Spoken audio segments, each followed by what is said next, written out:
Ya, kompetitor pasar rakyat juga bertambah, bukan hanya pasar modern tapi juga adanya marketplace atau pasar online.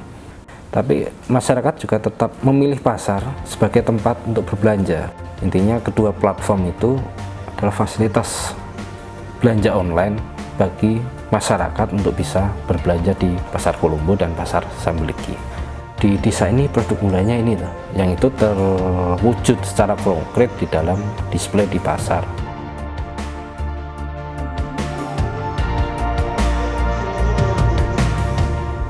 Ya, selamat pagi teman-teman. Hari ini kita akan ngobrol banyak hal ya, terutama tentang pasar rakyat, lebih khusus lagi tentang pasar desa.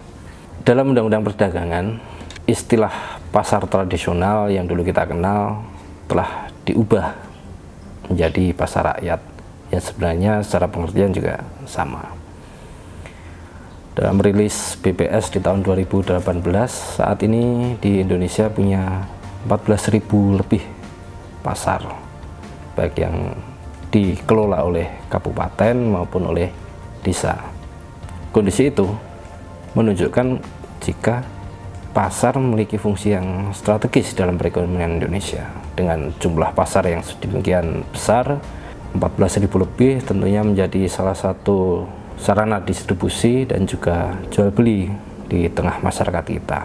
Di samping itu, pasar juga menjadi salah satu rujukan dalam menentukan harga, dalam menghitung inflasi, bahkan sampai dalam penghitungan upah buruh di waktu itu. Dengan jumlah pasar yang demikian banyak, dengan fungsi yang sangat strategis, kira-kira saat ini gimana sih kondisi pasar rakyat, pasar tradisional, dan pasar desa di Indonesia? Kita dulu pernah melakukan riset di tahun 2011 khusus bicara tentang strategi pengembangan pasar tradisional di Provinsi DIY. Temuan kita pada waktu itu adalah di tingkat pedagang ternyata ya tingkat pendidikannya relatif tidak terlalu tinggi, sebagian besar SMP ke bawah. Kemudian tingkat keterlibatan teman-teman pedagang di dalam organisasi juga tidak terlalu banyak. Selain itu, jejaring yang mereka miliki juga sangat terbatas.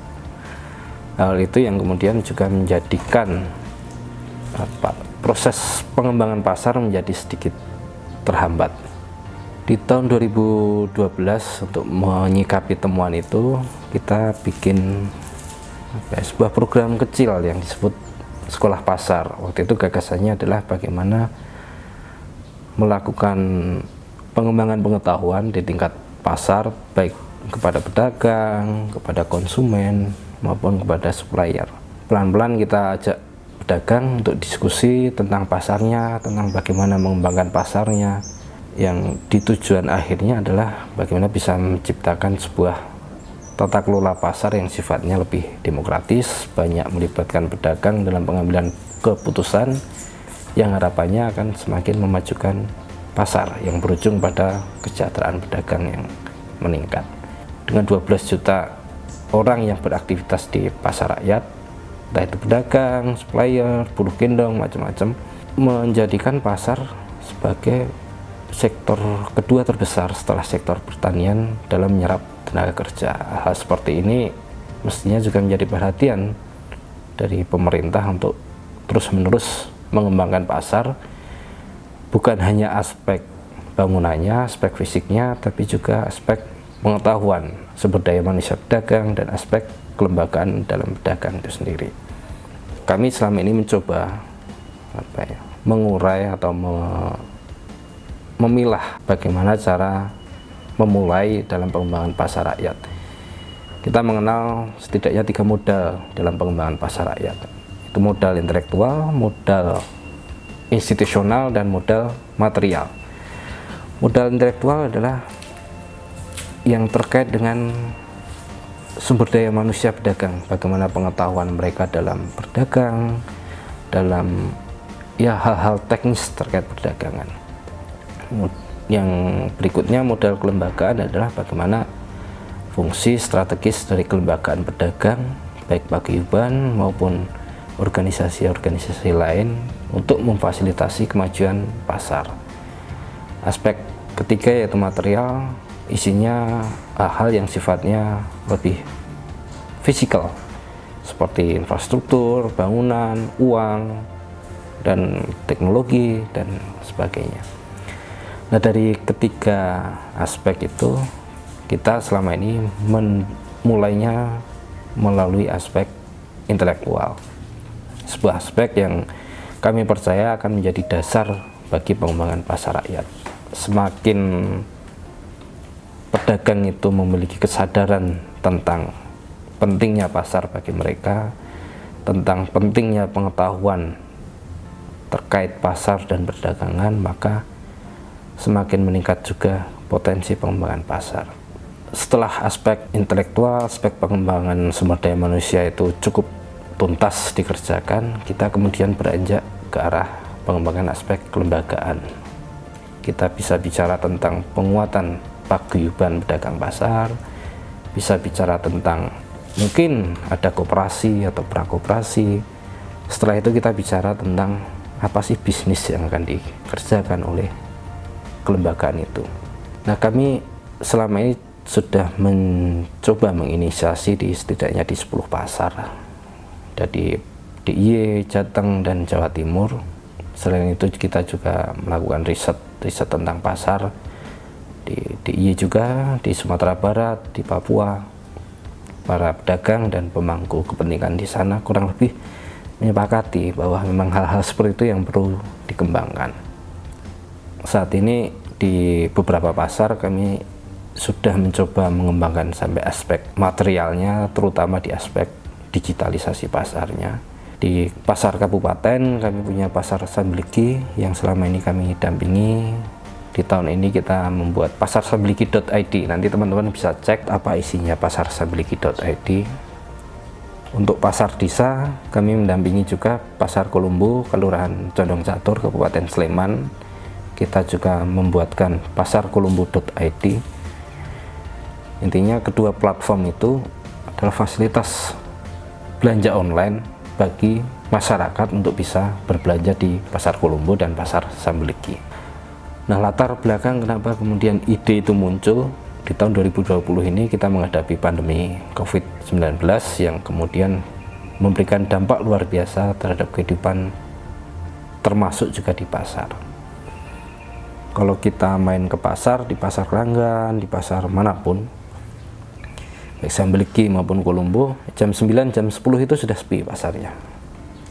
Berbeda kondisinya dengan sebelum pandemi.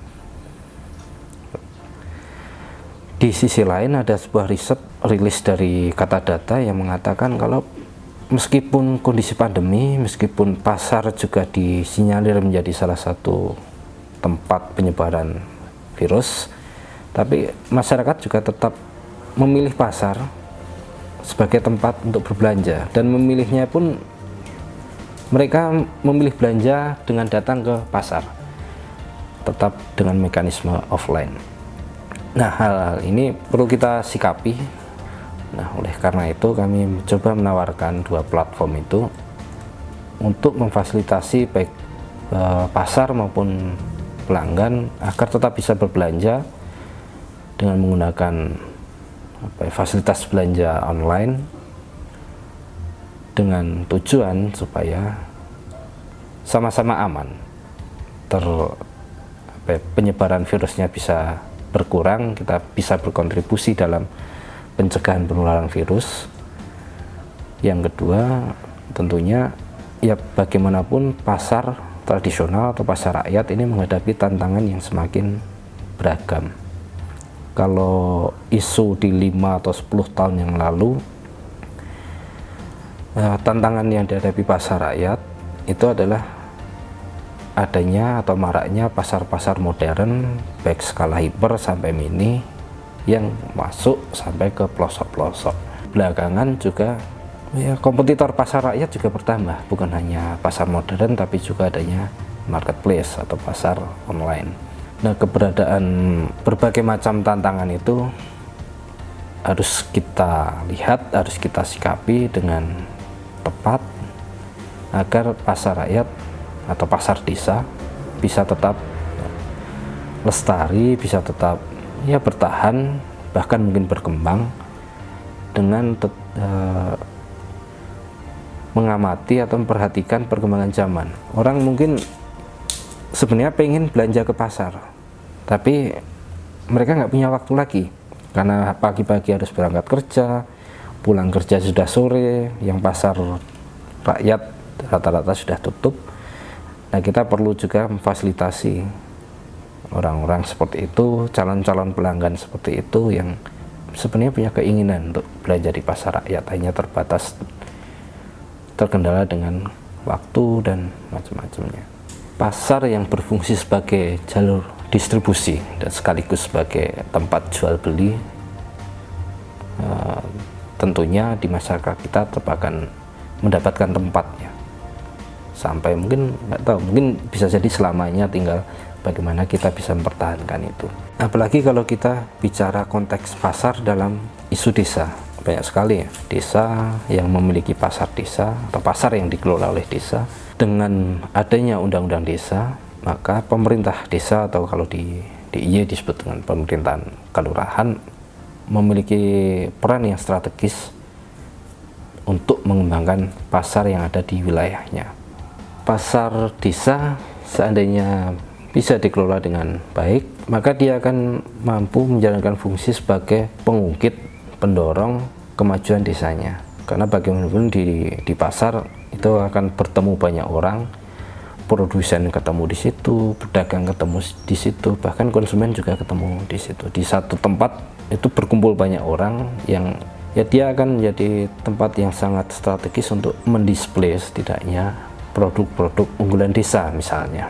Jadi ketika orang datang ke satu desa dan pengen tahu apa produk unggulan di desa, tinggal kita ajak ke pasar yang pasarnya didesain dengan baik, dikelola dengan baik, kemudian orang akan bisa melihat di desa ini produk unggulannya ini loh, yang itu terwujud secara konkret di dalam display di pasar.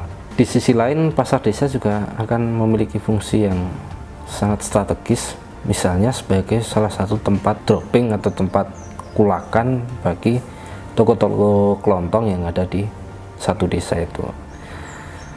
Saya membayangkan seandainya pasar desa dikelola oleh BUMDes misalnya atau oleh pemerintah desa, yang dia akan mengambil peran sebagai salah satunya sebagai grosir bagi toko-toko kelontong atau warung-warung yang ada di satu desa, maka masyarakat tentu akan lebih terbantu.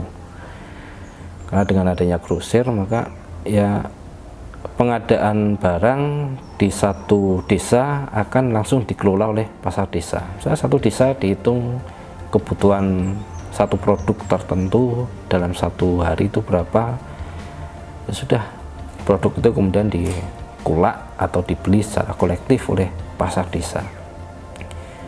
Nah, banyak hal yang bisa kita diskusikan dan kita bisa bicarakan. Kalau ngomongin desa dan pasar desa itu nggak ada habis-habisnya kan. Sebuah tema yang menarik yang saat ini menjadi salah satu perhatian utama dari pemerintah kita. Nah, kalau kita bisa bareng-bareng menangkap ini menjadi sebuah peluang dan potensi untuk memajukan desa melalui salah satunya melalui pasar desa, maka ya fungsi pemerintah sebagai katalisator, sebagai pengungkit perekonomian, saya kira akan bisa banyak terwujud di situ. Nah, kita bisa mendiskusikan lebih lanjut isu-isu tentang desa, isu-isu tentang pasar desa melalui program-program yang selama ini kita selenggarakan. Misalnya kalau bicara pendampingan, kita ada program sekolah pasar, ini yang kita inisiasi di tahun 2011 sampai sekarang masih jalan dan sudah ada di 10 pasar. Bagaimana metode atau pendekatan kita dalam mengembangkan pasar. Kita juga memiliki program pelatihan yang sifatnya lebih jangka pendek. Kalau pendampingan kan sifatnya lebih jangka panjang, 3 bulan, 4 bulan. Jika pelatihan ini kita bisa menyelenggarakan pelatihan-pelatihan yang sifatnya jangka pendek, 2 hari atau 3 hari, kita bisa ngobrol banyak di situ dengan para expert yang selama ini banyak bergelut di pasar rakyat, di desa, termasuk juga dengan teman-teman kita sesama pedagang pasar dan sesama pengelola pasar. Di situ kita bisa berbagi pengalaman, berbagi pengetahuan, karena bagaimanapun juga pasar dan desa itu di tiap tempat punya karakteristik yang berbeda, dan perbedaan itu juga membutuhkan cara pendekatan yang juga berbeda. Terima kasih teman-teman atas perhatiannya. Kapan-kapan kita ngobrol-ngobrol lagi tentang pasar desa, tentang pasar rakyat, atau juga tentang isu-isu yang lain.